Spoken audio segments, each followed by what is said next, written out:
జంతువుల భాష. అనగనగా ఒక ఊళ్ళో ఒక రైతు ఉండేవాడు. అతనికి ఎన్నో పశువులు, కుక్కలు, కోళ్లు కూడా ఉన్నాయి. అతని ముఖ్య వృత్తి వ్యవసాయమే. అయినా తన దగ్గరున్న పశువుల్ని బాగా వృద్ధి చేసి అమ్ముతుండేవాడు. దానివల్ల అతనికి ధన సంపాదన బాగుండేది. గొప్ప విచిత్రమేంటంటే అతనికి జంతువుల భాష, పక్షుల భాష కూడా తెలుసు. కాని అతడు ఇతరులకు ఎవ్వరికీ ఆ రహస్యాన్ని చెప్పకూడదు, నేర్పకూడదు. ఒకవేళ అతడు దాన్ని వెల్లడి చేస్తే, ఎవరికైనా నేర్పిస్తే అతనికి మరణం తప్పదు. అతని పశువుల శాలలో ఒక ఎద్దు, ఒక గాడిద చాలా స్నేహంగా కలిసిమెలిసి ఉండేవి. ఒక రోజున ఆ రైతు తన పిల్లలతో సరదాగా కాలక్షేపం చేస్తున్నాడు. అదే సమయంలో ఎద్దు, గాడిద ఏదో మాట్లాడుకుంటున్నాయి. రైతు జాగ్రత్తగా వింటున్నాడు. ఎద్దు గాడిదతో, మిత్రమా, నీ పని బాగుంది. నువ్వు గట్టిగా అరచి అందర్నీ లేపుతుంటావు. నిన్ను వాళ్లు బాగానే చూస్తున్నారు. ప్రతి పూట నీకు మేత పెట్టి తాగడానికి మంచినీళ్లు కూడా ఇస్తారు.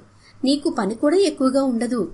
పిల్లలు నిన్ను బాగా ముస్తాబు చేసి నీపై కొంచెం సేపు స్వారీ చేస్తారు.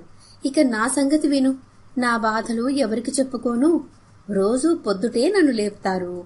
నా మెడకి నాగలి కట్టి పొద్దుటి నుండి సాయంత్రం దాకా పొలం దున్నమంటారు.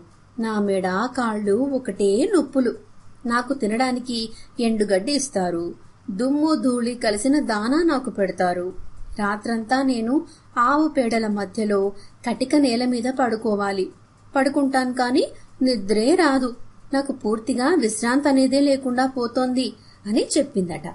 ఎద్దు చెప్పిందంతా విని ఆ గాడిద ఇట్లా అంది, మిత్రమా, నువ్వు చాలా అమాయకుడివి. నీ బుర్రలో తెలివి అనేదే లేదు.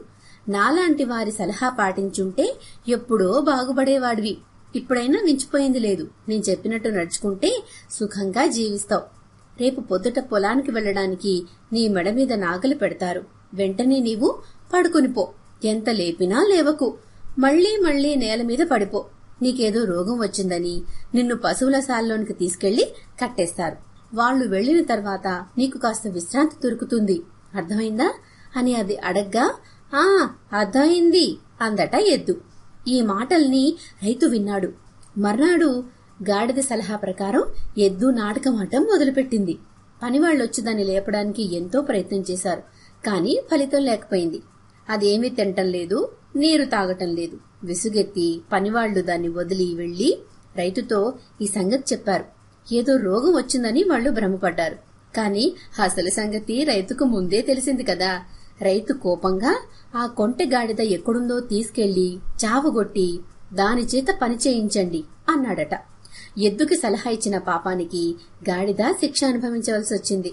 సాయంత్రానికల్లా దాని కాళ్లు వాచిపోయాయి.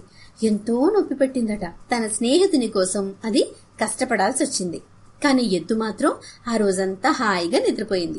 లేచేసరికి బాగా ఆకలి వేసి అక్కడ పెట్టిన దానా తిని నీళ్లు తాగింది.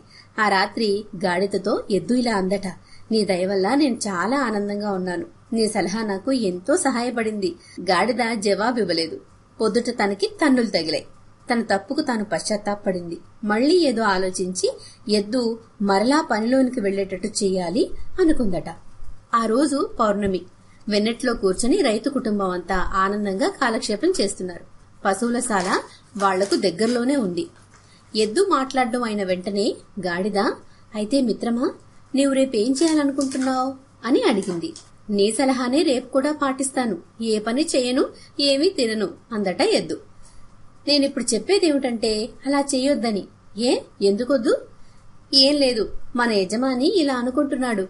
రేపు కూడా ఈ ఎద్దు ఇలాగే ఉంటే దాన్ని ఏ కటిక వాళ్లకో ఇచ్చి వేస్తాను. దానివల్ల బీదవాళ్లకి కొంచెం మాంసమైనా దొరుకుతుంది. దాని చర్మంతో చెప్పులు కుట్టి ఆనందంగా వాటిని అమ్ముకుంటారు. ఎద్దుకు భయం వేసింది. హఠాత్తుగా లేచి నించుంది. అట్లాగా మిత్రమా, నీవు సరైన సమయానికి నాకు ఈ మాట చెప్పావు. రేపటి నుండి నేను మామూలుగా నా పని నేను చేసుకుంటాను అని అక్కడ పెట్టిన దానా తిని కొన్ని నీళ్లు తాగి పడుకుందట. మర్నాడు పనివాళ్లు వచ్చి ఎద్దును లేపారు. అది లేచి నిల్చుని ఒకసారి రైతు వంక చూసి తోక ఊపడం మొదలుపెట్టింది. యజమానికి నవ్వొచ్చి గట్టిగా నవ్వాడు. హఠాత్తుగా ఎందుకు నవ్వాడో రైతు భార్యకి అర్థం కాలేదు. ఎందుకండి నవ్వుతున్నారు అని ఆమె అడిగిందట. నేనొక రహస్యం విన్నాను, అందుకే నవ్వాను. అదేమిటి అని మాత్రం అడగొద్దు. ఆ రహస్యం చెప్తే నేను చనిపోతాను అన్నాడట. అతని భార్య మొండు పట్టి ఆ రహస్యమేమిటో చెప్పమని బలవంతం చేస్తోంది. ఇదిగో చూడు, నాకు జంతువుల పక్షుల భాష తెలుసు. మన పాకలో ఉన్న ఎద్దు గాడిద ఏదో మాట్లాడుకుంటుంటే విన్నాను. అందుకే నేను నవ్వాను. ఇంతకు మించి నేను ఏ సంగతి నీకు చెప్పకూడదు.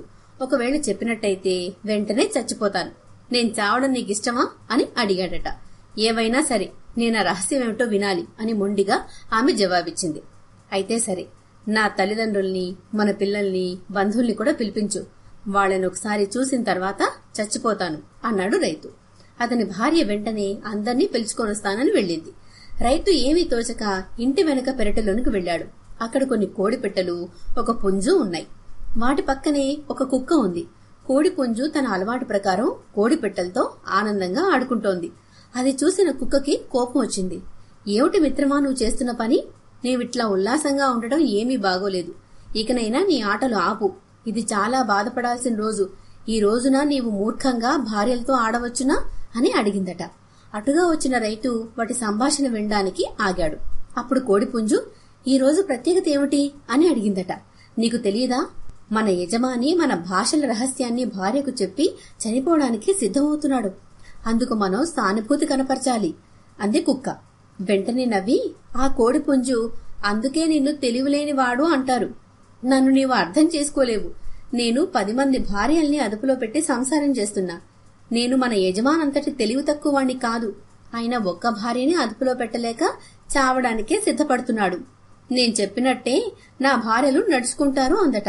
అయితే మన యజమాని తన భార్యను తన ఆధీనంలో ఉంచుకోవడానికి ఏం చేయాలంటావ్ అని కుక్క అడిగిందట.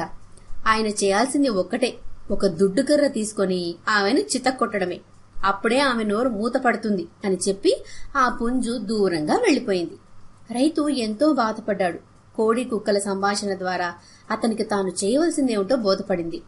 వెంటనే రైతు ఇంటిలోనికి వెళ్లి భార్యని పిలిచి ఆమెతో, నీవు నన్ను ఆ రహస్యం చెప్పమన్నావు కదూ, ఇలా రా చెప్తానని ఆమెనొక గదిలోనికి తీసుకెళ్లి ఒక కర్రతో చితక్కొట్టాడు. మీకు దండం పెడతాను, నన్ను వదిలేయండి బాబోయ్, మిమ్మల్ని ఇంకెప్పుడు ఏమీ అడగను, నన్ను మన్నించండి అని ఆమె ఏడుస్తూ బతిమిలాడుతూ అతని కాళ్లపై పడిందట.